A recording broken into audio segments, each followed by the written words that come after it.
প্রথমত হলো যে এইরকম একটা ঘটনা নিয়ে আসলে আমাদেরকে কথা বলতে হবে। রাষ্ট্রের পুনর্গঠনে তো আমাদেরকে অনেক ব্যাপারে কথা বলতে হচ্ছে, আমরা সবাই মিলে বলবার চেষ্টা করছি যে যার জায়গা থেকে। কিন্তু আপনাদেরকে লিটারারি বলি যে গত জুলাইয়ের পরে যে দীর্ঘ সময় আমরা ট্রমার মধ্যে ছিলাম, এই জুলাইয়ের সময়গুলোতে আমাদের মনে হয় অনেকেরই সমান এক্সপিরিয়েন্স যে গতকাল রাতে আমরা আসলে কেউ ঘুমোতে পারি নাই এবং সেই জুলাইয়ের ট্রমার মধ্যে চলে গিয়েছিলাম যে, এবং আমার ধারণা আপনারা কেউ ভিডিওটা পুরোপুরি দেখে শেষ করতে পারেন নাই। একটা মানুষকে হত্যা নিশ্চিত করবার জন্য মানে আনন্দ করে পাথর মেরে হত্যা করা হচ্ছে, মানে সেইটা আমরা দেখছি চোখে, মানে আসলে এর থেকে লজ্জা, মানে মাঝে মধ্যে আপনার শুধু মনেই হবে যে দুনিয়ার সব কিছু ছেড়ে ছুড়ে আমরা কোথাও চলে যাই। আমাদের আসলে এত অসহায়ত্ব এই রাষ্ট্রের মধ্যে, আমরা কোথায় যাব আসলেই আমরা জানি না।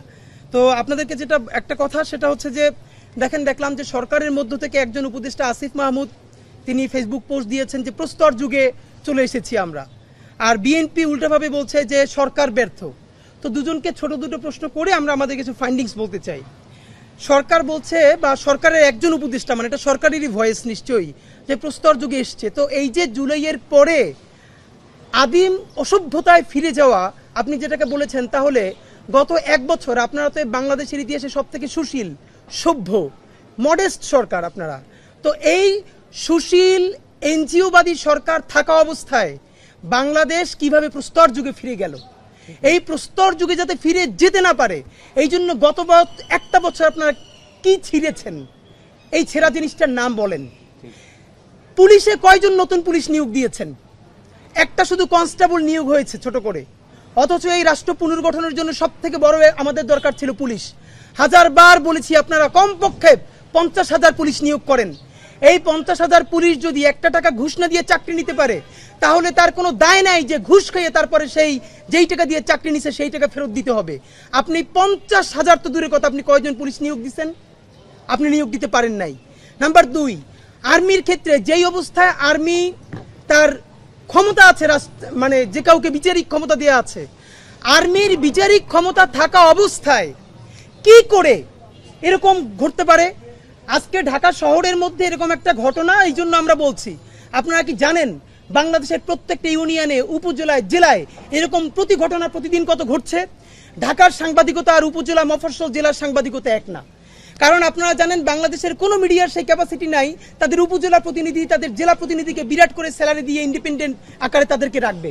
তারা ওখানে কেউ একটা ব্যবসা করে, কেউ একটা দোকান করে, তার সাথে ওই পলিটিক্যাল এঙ্গেজমেন্টের মধ্যে থাকতে হয়। তো এমন কোনো ঘটনা নাই যেটা সে তার হাউসে পাঠালে নিউজ করতে পারবে, কারণ পরের দিনই তার বাড়িতে আক্রমণ হবে, সাংবাদিকতা দূরের কথা এলাকায়ও থাকতে পারবে না। বাংলাদেশের ইউনিয়ন থেকে শুরু করে, গ্রাম থেকে শুরু করে, উপজেলা, জেলা, ভয়াবহ অবস্থা। তো আমি সরকারকে বলতে চাই যে আপনারা এই যে এখন এইটাকে বিএনপির কি দেয় সেটা আমরা বলবো, অন্যান্য রাজনৈতিক দলের কি দেয়, কিন্তু আপনি যে রাষ্ট্রে খুব সচেতনভাবে একটা কেওয়াস তৈরি হতে দিতে পারছেন যাতে আগামীতে একটা আধা সুশীল সরকার, আধা রাজনৈতিক আধা সুশীল সরকার যাতে থাকে, যাতে পলিটিক্যাল পার্টিসগুলোর উপরে মানুষের মন মেজাজ খারাপ হয়ে যায়, এইটা কি আপনি সচেতনভাবে করছেন না? না করলে এজেন্সি কোথায়? বাংলাদেশে উপরে আল্লাহ, সারা পৃথিবীর যারা ধর্ম বিশ্বাস করে যে একটা গাছের পাতা নড়লেও সে জানে, আর রাষ্ট্রের মধ্যে এজেন্সি জানে দুনিয়ার সব। এইখানে ভয়াবহ হত্যাকাণ্ড ঘটলো, শুধু ঘটে নাই, নিপুণভাবে তার ভিডিও করা হলো। তাহলে এইটা এজেন্সি কিছু জানে না? এর মানে আমরা কেউ যদি নাও জানি তাহলে তো রাষ্ট্র জানে। রাষ্ট্রকে কেন সেইটা গ্রেপ্তার করতে 3 দিন সময় লাগলো? কেন মিডিয়ায়, এবং আরো ভয়াবহ ব্যাপার হলো মিডিয়ায় খেয়াল করেন কিভাবে ব্ল্যাক আউট হয়ে যায় সবকিছু। এইরকম জঘন্যতম ভয়াবহ হত্যাকাণ্ড মূলধারার মিডিয়ায় আসেই নাই, কোনো টিভিতে আসে নাই, এমনকি মাল্টিমিডিয়াও আসে নাই। একটা দুইটা পত্রিকা ছোট করে নিউজ করেছে, এবং সেখানেও আবার 2-3টা পত্রিকা তারা তাদের রাজনৈতিক সংশ্লিষ্টতা এড়িয়ে গেছে। একটা দুইটা পত্রিকা সামান্য ইনসাইট দিয়েছে। গতকালকে দুপুরে 2টার দিকে আমাদের এক ভাই অ্যাক্টিভিস্ট তিনি এইটা সর্বপ্রথম এনেছেন, আমরাও বিশ্বাস করতে চাই না তিনি যেভাবে লিখেছেন। বিকেলে ভিডিও সামনে এসেছে। আজকে আপনারা কেউ বলতে পারবেন যে কালকে ভিডিও যদি এরকম সামনে না আসতো তাহলে এইটা আজকে এরকম হতো? তারপরেও মিডিয়া এটাকে সেন্সরশিপ করেছে। মিডিয়া আসার পরও দেখবেন গতকালকে সারা বাংলাদেশে রাতে যে স্বতঃস্ফূর্ত প্রতিবাদ হয়েছে, অধিকাংশ মিডিয়া সেটা লাইভে যায় নাই, তারা রেকর্ড রেখেছে, বলেছে পরে করবে। এখন কেন? মিডিয়ার চরিত্রটা হয়েছে এমন। দেখেন বাংলাদেশে এমন মিডিয়া হাতে গোনা 2-1টা থাকতে পারে যারা মূলত মিডিয়াকেই বিজনেস আকারে ধরে ওখান থেকেই তাদের হাউসের সবার স্যালারি হয়। মূলত এখানে মিডিয়ার কাজ কাজ করে না। মিডিয়ার কাজ হলো তার কর্পোরেট হাউসের স্বার্থে ডিলিং তৈরি করা। সুতরাং এই যে আগে যারা আওয়ামী লীগ চেটেছে 15 বছর ধরে, সেই চাটাটা এখন জিব্বাটা একটু একবার কুলি করে বিএনপির দিকে জিব্বা বাড়িয়ে দিয়েছে। এটা বিএনপিকে বলতে হয় না আমাকে চাটো, কারণ সে জানে আগামী এখন আবার বেশ কিছুদিন ক্ষমতায় বিএনপিকে থাকবে, সুতরাং প্রচুর পরিমাণ বিএনপিকে চাটতে হবে। আপনারা নইলে আপনারা বলেন কোন নৈতিকতার দায়ে আপনারা, আমি 3 থেকে 4টা মিডিয়া হাউসের ভাইদের সাথে ইনফরমালি কথা বলে বোঝার চেষ্টা করেছি যে ভাই সত্য করে বলেন আপনারা কি এটা জানতেন না? ওনারা সঠিক উত্তর দিতে পারেন না। এর মানে হলো ওনারা জানতেন কিন্তু ওনারা এত বড় ঝামেলায় যেতে চান নাই। তো এই যে সেন্সরশিপ, এর মানে মিডিয়া, আজকে একটা প্রশ্ন করি, ঢাকার মধ্যে প্রকাশ্য দিবালোকে পাথর মেরে মানুষকে হত্যা করা যায় এবং মিডিয়া দিয়ে সেটা ধামাচাপা দেওয়া যায়, তাহলে নির্বাচনের সময় সারা বাংলাদেশে হাজার হাজার কেন্দ্রে কত পাথর মারা হবে, কত গুলি করা হবে, তখন যে মিডিয়া কি করবে তা আমাদের বুঝ হয়ে গেছে। এই মিডিয়ার উপরে ভরসা করে বাংলাদেশে নির্বাচন তো দূরের কথা, সামনের কোনো কাজেই যাওয়া যাবে না যতক্ষণ না পর্যন্ত মিডিয়ার সংস্কার করা যাবে, যতক্ষণ না পর্যন্ত পুলিশের সংস্কার করা যাবে। তো সরকারকে বলি, এই যে গত 1 বছরে আগের মিডিয়াগুলো তো সবাই মিলে কম বেশি আওয়ামী লীগকে চেটেছে, চাটতে হয়েছে ইচ্ছায় অনিচ্ছায়। আপনি গত 1 বছরে কয়টা নতুন মিডিয়া আনতে পারছেন যারা জুলাইয়ের ন্যারেটিভ নির্মাণ করবে? আপনি সেইটা পারেন নাই। আপনি মামলা দায়ের করতে পারেন নাই। আমরা ভিডিওকে সামনে আনার আগ পর্যন্ত আপনি গ্রেফতার করতে পারেন নাই। আপনি আবার সরকারের তরফ থেকে বলছেন কি যে প্রস্তর যুগে, এই প্রস্তর যুগটা আপনারা করছেন যাতে এখানে অ্যাপলিটিক্যাল সিচুয়েশন তৈরি হয় এবং এদেশে একটা আধা কাঁচরা আধা সুশীল এনজিওবাদী সরকার টিকে থাকে। আর এই এনজিওবাদী সরকার টিকিয়ে রাখার একমাত্র বড় কারণ হতে পারে মানুষ আগামী 1 বছর পর এই অবস্থা দেখে আওয়ামী লীগকে ফিরিয়ে আনার জন্য গণ আন্দোলন করবে। আমি আপনাদেরকে বলে রাখি, যদি আওয়ামী লীগ কোনোদিন, এই গণহত্যাকারীরা দেশে ফিরে আসতে চায় বা আসার কোনো অবস্থাও তৈরি হয়, তার 2টা দায় সমানকে, 2জনকে নিতে হবে। রাজনৈতিক দল হিসেবে সবার আগে তার দায় নিতে হবে বিএনপিকে। বিএনপির এই ব্লান্ডারের কারণে এই দেশে আওয়ামী লীগের আসার পরিস্থিতি তৈরি হবে।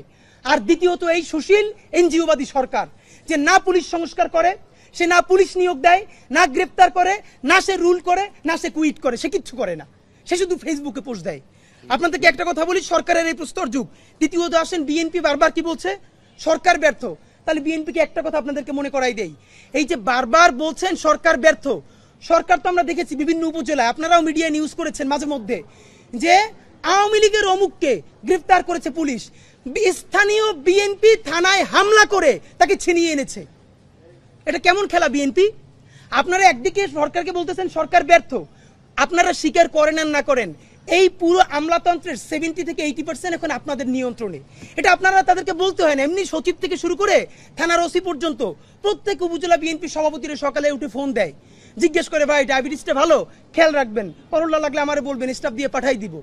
মানে হলো এখন সচিব থেকে শুরু করে এলাকার এসআই পর্যন্ত যে যার নিয়ন্ত্রিত বিএনপির ফোন দিয়া স্বাস্থ্যের খোঁজ খবর নাই যাতে পরবর্তী প্রমোশনটা ঠিক মতো হয়। এটা তাদের চরিত্র।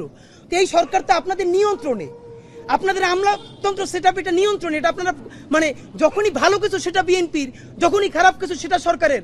এই দ্বিচারিতা কেন? মেনে নিলাম সরকারের ব্যর্থতা, তাহলে সরকার যখন গ্রেপ্তার করে, পুলিশ যখন গ্রেপ্তার করে, কিছুদিন আগে পত্রিকা এসেছে আপনারা দেখেছেন না, থানার মধ্যে ঢুকে ওসির রুম তছনছ করে স্থানীয় বিএনপি কর্মীরা তারপরে তাদের আসামি ছাড়িয়ে নিয়েছে। মানে মামলা করলে, গ্রেপ্তার করলে থানার ওসির রুম গিয়ে ভাঙবেন, আর যদি গ্রেপ্তার না করে তাহলে বলবেন যে সরকার ব্যর্থ। আসলে আপনারা চানটা কি? আপনাদেরকে এখানে কয়েকটা কথা আমাদেরকে একটু খুব মনে করিয়ে দেওয়া জরুরি। খেয়াল করেন, আসামি যে 19 জন, এর মধ্যে 3 থেকে 4 জনের তো বিএনপির সাথে সংশ্লিষ্টতার ব্যাপারে এসআরের মধ্যেও আছে। ইতিমধ্যে যুবদল থেকে বলা হয়েছে যে এই মামলার যারা আসামি, প্রধান আসামিদেরকে আড়াল করে দিয়ে অন্যদেরকে আনা হয়েছে। আমরা ডিএমপির কাছে স্পষ্ট ব্যাখ্যা চাচ্ছি।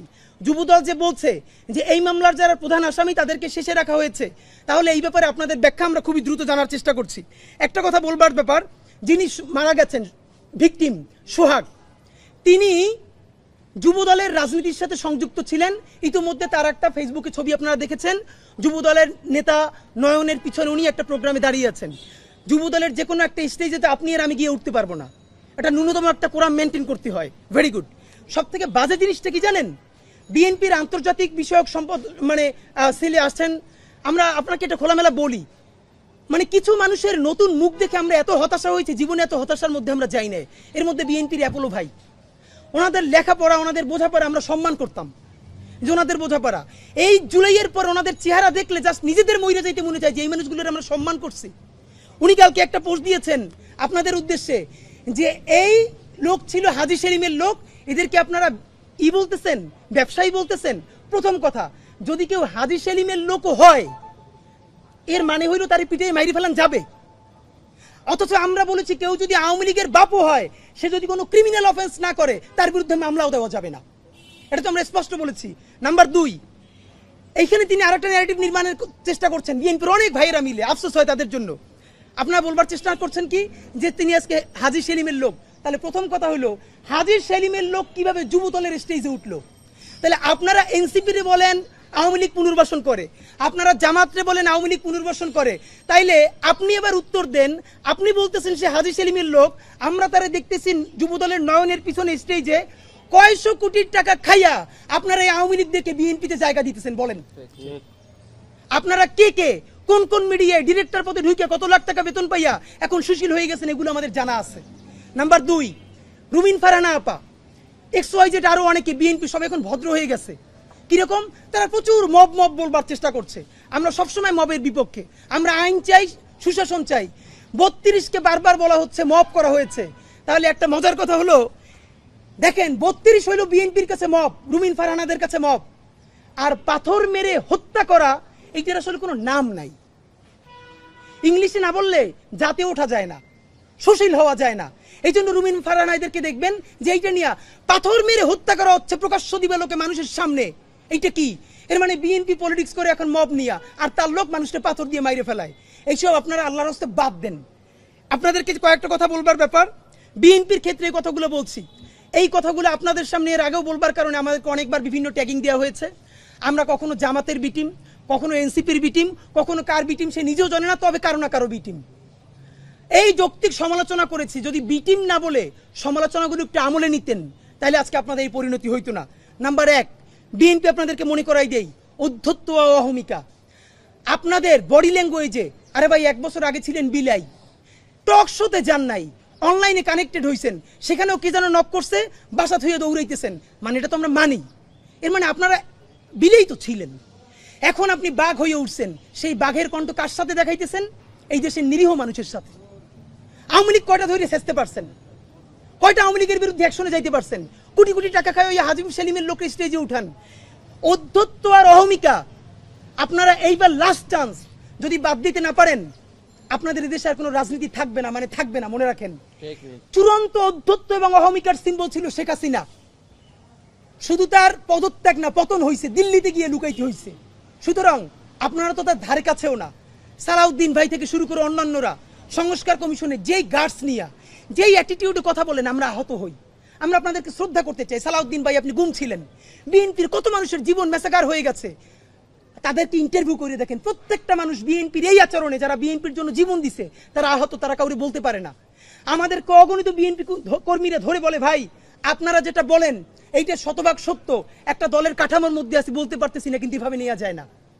আপনারা কাদেরকে বুদ্ধিজীবী বানাইছেন? তো এই অধ্যত্ব আর অহমিকা থেকে বের হন।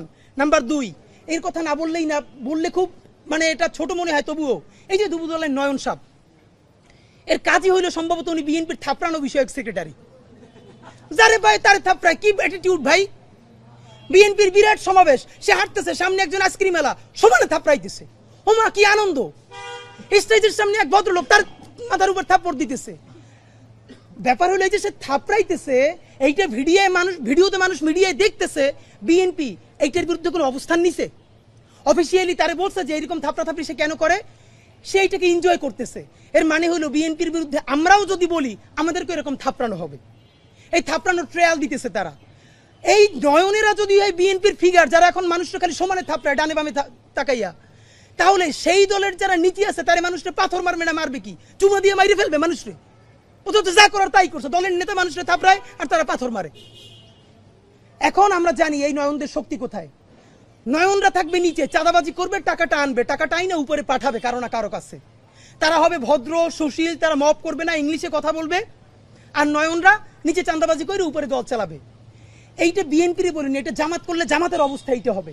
এটি এনসিপি করলে, এনসিপি তো নতুন দল, সুতরাং ফেরেস্তাই মনে হবে। আমরা এনসিপিরও বুঝতে পারবো সে আসলে বিএনপির মতো ক্ষমতায়িত হইলে আসলে সে কি করে। সুতরাং যুবদলের ব্যাপারে এটা মবের বয়ান। আপনাদেরকে একটা বলি, থানা ঘেরাওর কথা বলেছি। এখন যেটা সব থেকে কনসার্ন, আমরা যতবার নির্বাচন নিয়ে কথা বলেছি, আমাদেরকে বলেছে আমরা নির্বাচন চাই না। আপনারা নিজেরা কেউ বুকে হাত দিয়ে বলতে পারবেন যে এই যে অবস্থা বর্তমান দেশে চলতেছে, ভাবেন প্রকাশ্য দিবালোকে পাথর মেরে মানুষ মারা হচ্ছে, এই ভিডিও কোনো মিডিয়াতে আসে নাই, তৃতীয় দিনে যখন সোশ্যাল মিডিয়া আসলো তারপর একটা প্রেশার তৈরি হলো, এখন গ্রেফতার হচ্ছে ঢাকায় প্রকাশ্য দিবালোকে। এই পুলিশের গার্ডস নিয়ে, এই আমলাতন্ত্র নিয়ে, এই সরকার নিয়ে এই দেশে কি নির্বাচন হবে? নির্বাচন তো হবেই না। আপনাদেরকে বলি, নির্বাচন নামে শত শত মানুষের জীবন চলে যাবে। আমাদের ধারণা সেই সিচুয়েশনকে তৈরি করে বাংলাদেশে আরেকটা 111 বা আরেকটা এমার্জেন্সি তৈরি হবে। অথবা এই যে বিএনপি যেই কারণে নির্বাচন চাচ্ছে, একটা গণতান্ত্রিক পথ, আমার ধারণা তারা এই হোমওয়ার্কটা করে নাই। এই গণতান্ত্রিক পথে নির্বাচন দিয়া, এইরকম হাজার মানুষের জীবন দিয়া এইখানে আন্তর্জাতিক বিশ্ব পুরো একটা অ্যাপলিটিক্যাল সরকারকে প্রতিষ্ঠা করে দিবে। তখন বিএনপিরও আর সরকারে আসা লাগবে না, এদেশের মানুষেরও আর ক্ষমতায়িত হওয়া লাগবে না। সুতরাং আরেকটু চিন্তা করেন। এবার আপনাদেরকে দুইটা বিএনপির পক্ষে উত্তর দেওয়া দরকার। তারা বারবার বলে ব্যক্তির দায় কে দল নিবে। এখন আমারও প্রশ্ন, আসলে ব্যক্তির দায় কে নিবে? প্রথম কথা হলো, ব্যক্তির দায় দল নিবে না, কিন্তু ব্যক্তি যা টাকা পয়সা বিভিন্নভাবে কামাই করবে সেইটা খালি দল নিবে, তাই তো? মানে আপনি দায় নিবেন না, আপনি খালি দরদ নিবেন। তাহলে দ্বিতীয় প্রশ্ন হলো, ব্যক্তির দায় যদি দল না নেয় তাহলে যে কোনো দলের প্রধানই আইসে কি খুন করতে হবে? ধরেন বিএনপির যদি কেউ কোথায় খুন করে, এটা বিএনপি করছে এটা প্রমাণ করার জন্য কি তারেক রহমান সাহেবরা এসে খুন করতে হবে? জামাত যদি কোথায় কাউকে হত্যা করে, এটা কি ডাক্তার শফিক সাহেবকে এসে করতে হবে? এনসিপি যদি কোথাও কাউকে খুন করে, এটা কি নাহিদরেই এসে করতে হবে? মানে কি কথা ভাই? আপনি বরং সঠিক রাজনীতিটা করেন। আপনি বলেন আমি তারে চেক করছি, বিএনপি তারে, পুলিশ তারে গ্রেফতার করে না কেন? আমরা যতক্ষণ না পর্যন্ত বাংলাদেশের মানুষ রুখে দাঁড়ালো অতক্ষণ পর্যন্ত আপনারা সাফাই গাইতে চাইছেন আমাদের দলের না এইটা না সেইটা না। সব থেকে ভয়াবহ বিএনপির আরেকটা রাজনীতি, কালকে হাজার হাজার মানুষ রাস্তায় মিছিল করেছে, বুয়েট থেকে শুরু করে সবাই। আবারও সেই ছাত্রদল বিএনপি আগের মতো বলার চেষ্টা করছে, কারো বলছে গুপ্ত শিবির, সাধারণ শিক্ষার্থীর নামে অমুক। এগুলো কি ভাই? আওয়ামী লীগের মতো ভুল করেন না। আওয়ামী লীগ এই কেসটা করছিল, আওয়ামী লীগ রাজাকার করতে করতে কি হয়েছে দেখেন না, কি ইন্ডিয়া পালান লাগছে। আপনারা হরে ধরে সবাই শিবির বলতে বলতে, গুপ্ত বলতে বলতে কোথায় যে পালাইবেন পথ পাবেন না। এর কারণ ইতিমধ্যে আওয়ামী লীগের এক নেতা উত্তরা থানার ওসিরে ফোন করে বলছে যে আমরা তো ইন্ডিয়া পালাইতে পারছি, ওরা কিন্তু ইন্ডিয়াও যাইতে পারবে না। একথা আমরাও বলছিলাম। সুতরাং হরে ধরে সবাই শিবির বলা, গুপ্ত বলা, ট্যাগিং বলা এইসব বন্ধ করেন।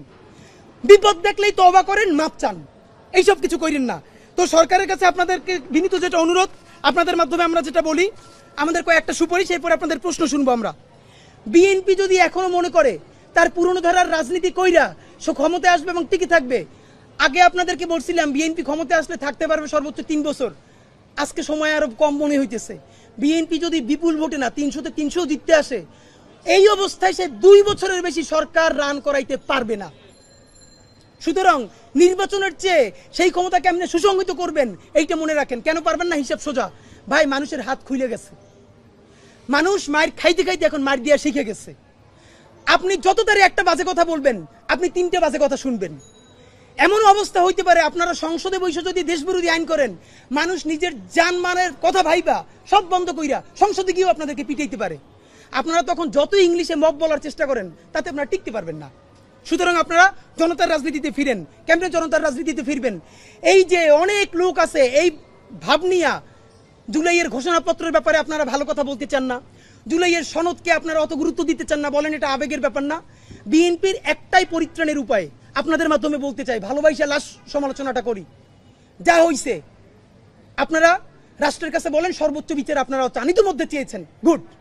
কিন্তু এই যে প্রতিবার বহিষ্কার করেন, কয়দিনের জন্য বহিষ্কার? এইসব বন্ধ করেন, চিরদিনের জন্য বহিষ্কার করেন।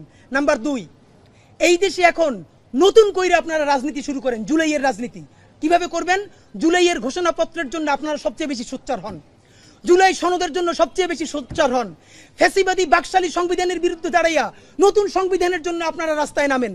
আপনারা যদি জুলাইয়ের ঘোষণাপত্র, জুলাই সনদ, নতুন সংবিধান এবং ফ্যাসিবাদ বিরোধী রাষ্ট্র কাঠামো ভাইঙ্গা নতুন বাংলাদেশ নির্মাণের রাজনীতিতে নামতে পারেন, তাইলে আপনারা এই দেশের রাজনীতিতে ভ্যালিড থাকবেন, প্রাসঙ্গিক থাকবেন। যদি না করতে পারেন, তাইলে মুসলিম লীগ আর আওয়ামী লীগের পরিণতি হবে। মুসলিম লীগকে কেউ মারে নাই, রাজনীতির ভুলের কারণে নাই হয়ে গেছে। আর যেই দেশের নেতৃত্বে এই দেশ স্বাধীনতা হয়েছে মাত্র 54 বছর আগে, সেই দল সবকিছু নিয়ে পালাইছে। সুতরাং আপনারা তো তার অনেক পরের দল। যদি পারেন নয়া রাজনীতি শুরু করেন, ওইসব রাজনীতি বন্ধ করে। আর নইলে পরিণতি কি হবে এটা ভালোবেসে বললাম। এবং সব থেকে খারাপ লাগে যেই দলটার সাথে শহীদ জিয়ার নাম জড়িত, বেগম জিয়ার নাম জড়িত, এই দলটার এইরকম করুণ পরিণতি হবে এটা চিন্তা করতেই খারাপ লাগে। আমাদের ধারণা এইরকম যদি বিএনপি এখনো তাদেরকে না শুধরায়, বেগম জিয়ার মৃত্যুর সাথে সাথে বাংলাদেশের রাজনীতি থেকে বিএনপি বিদায় ঘটে যাবে। এখনো বিএনপি যেটুকু না সেটা বিএনপির বেগম জিয়ার নামে, বেগম জিয়ার মৃত্যুর সাথে সাথে বাংলাদেশ থেকে কিন্তু বিএনপি নাই হয়ে যাবে। কিন্তু সেটা আমাদের জন্য খুব আনন্দের সংবাদ না, কারণ ভারতীয় আধিপত্যবাদ বিরোধী লড়াইয়ে শহীদ জিয়ার বেগম জিয়ার বিএনপিও আমাদেরকে লাগবে। এবং আপনাদেরকে সরকারের প্রতি একটাই কথা, অতি দ্রুত নতুন পুলিশ নিয়োগ করেন। এবং আপনারা সরকার এতদিন বিএনপি আপার হ্যান্ড নিয়ে নিছিল সরকারের কাছে, সরকার কোনোভাবে বিএনপিকে ম্যানেজ করতে পারতেছিল না। You get the upper hand. আপনি এবার বিএনপির বলেন এইটার রাজি হন, জুলাইয়ের পক্ষে থাকেন, ঘোষণাপত্র দেন, সনদ দেন, নতুন সংবিধান চান, না করলে বিএনপি নিজেই চাপে পড়ে যাবে।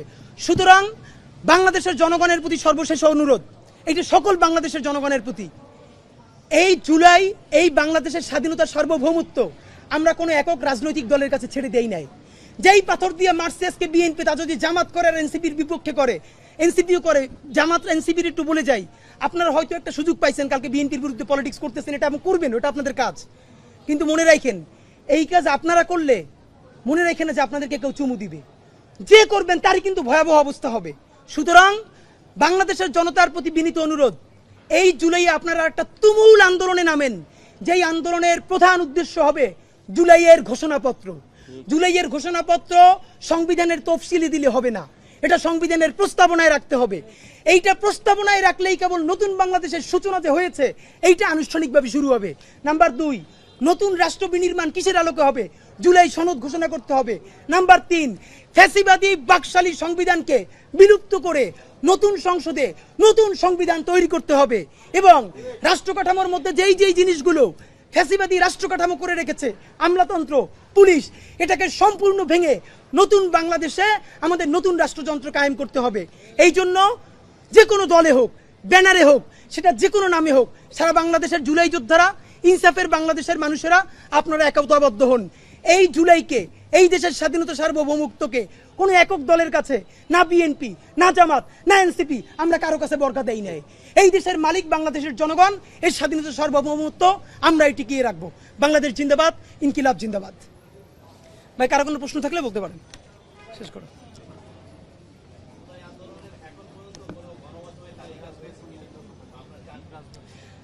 একটা হয়েছে আমাদের ফেসবুকের 2-1টা ভালো গ্রুপ, তারা এটা নিয়ে ফ্যাসিবাদী আমলে কারা জুলাই মানে করেছে, এভাবে ফ্যাসিবাদ কিনেবল করেছে, তার একটা তালিকা হয়েছে। কিন্তু মুশকিল হলো তালিকা পর্যন্তই করা সম্ভব, এই তালিকা নিয়ে মামলা করতে গেলেও তো আবার আপনারা মব বলবেন। এটা তো রাষ্ট্রকে করতে হবে, এটা তো রাষ্ট্র একটা মিডিয়া কমিশন করে অথবা শুদ্ধি কমিশন করে তারপরে করবে। আমরা তো করতে পারি না, আর আমরা করলেও তো বলবেন যে আমাদেরকে এই এখতিয়ার কে দিয়েছে। হয়েছে